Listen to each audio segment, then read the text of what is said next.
Hey, Jeff Kelderman, Kelderman Trucks. Today we got a 2026 Ford F-450 King Ranch. So the suspension on this truck is our 5 to 6 inch kit. It comes with the Kelderman radius arms. We're sliding the front axle forward a little bit because the tires we're running are 38 by 13.5 24. So obviously those 13.5s, especially with the mud flaps, you don't have a whole lot of clearance. We push the axle forward just a little bit. We're running our Raptor remote resi shocks that are tuned to the airbag to give us the optimum ride. This kit also comes with longer brake lines and sway bar drops to keep our geometry correct.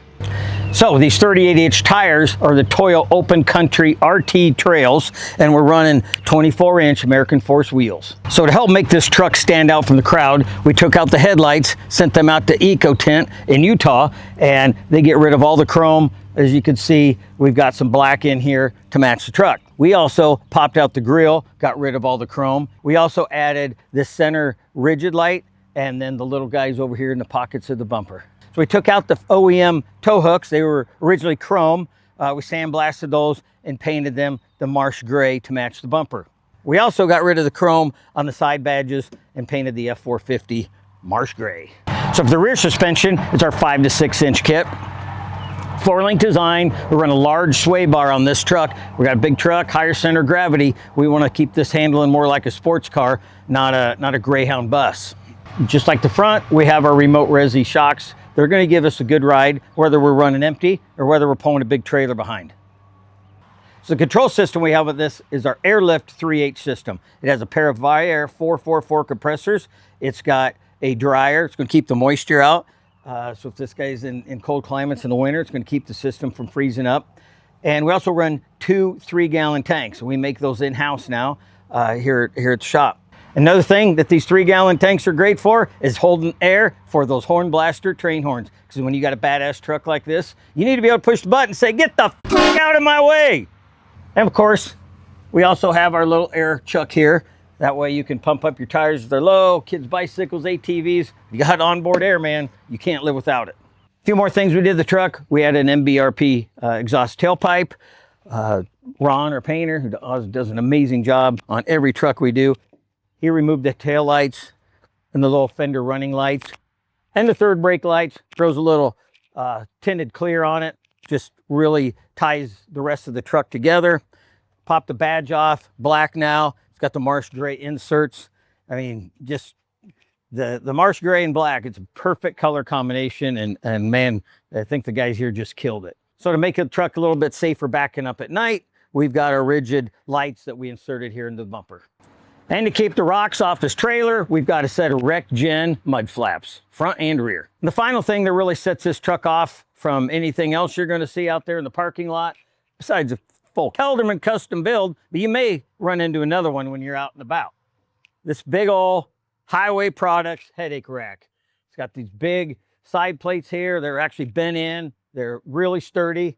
And then we got the headache rack here that's going to protect the back windshield. And we got a couple lights up there that'll help him, again, when he's backing up at night, see where he's going. When you have a truck this nice, you don't dare want to run into anything. So the controls for our Airlift 3H is mounted up here. So we removed the original OEM sunglass case, and we have this 3D printed bracket here that fits in just perfect. And we got a control panel here. We got our purge for the dryer, and then we got our, get the hell out of the way button. So Airlift's super easy to run. You're 99% of the time you're going to be in this mode. But for example, say we want to back up to our trailer and dump the air out, right here. You hit that button and you see the green lights. The green lights tell you what's going to happen. So it's going to let the air out of the bag. Okay, so we want to go back up to right height. We just hit that button again, and there we go. All levels out, and you'll see you can. I don't know if you can hear the compressors, but they just kicked on, a little hum in the background. And that 128, 129, that's the PSI. That's going to climb and shut off when it hits 150 PSI. So as far as the rest of our presets, for example, the button there shows the green all the way to the top. That's going to lift the bags up all the way. This one I got in here is just a little bit different ride height. The bottom one we always set up is going to go all the way down. So we're going all the way down, front and rear. The rear always takes a little longer because there's not as much weight. Now it's a little bit quicker to get, camper on it. or something, the trailer. Now we go here. We're right back to ride height, and we're ready to head down the road. Marsh gray and black. It's really hard to beat this combination. This gentleman didn't want our bumpers. He wanted more of the classic look of the truck, the way it came from the factory, but he wanted it all paint matched, so it's not going to be like anybody else's. And I guarantee you see this go down the road, you're going to rubberneck because you're going to be like, what did I just see? That thing was awesome. Thanks for watching. We really appreciate the support. You can follow us on our social media platforms listed right here. Don't forget to like, comment, subscribe, and share with your friends. And most importantly, hit that notification bell so you don't miss the next video. If you're interested in giving your truck the Kelderman edge, give us a ring or email us at info@kelderman.com.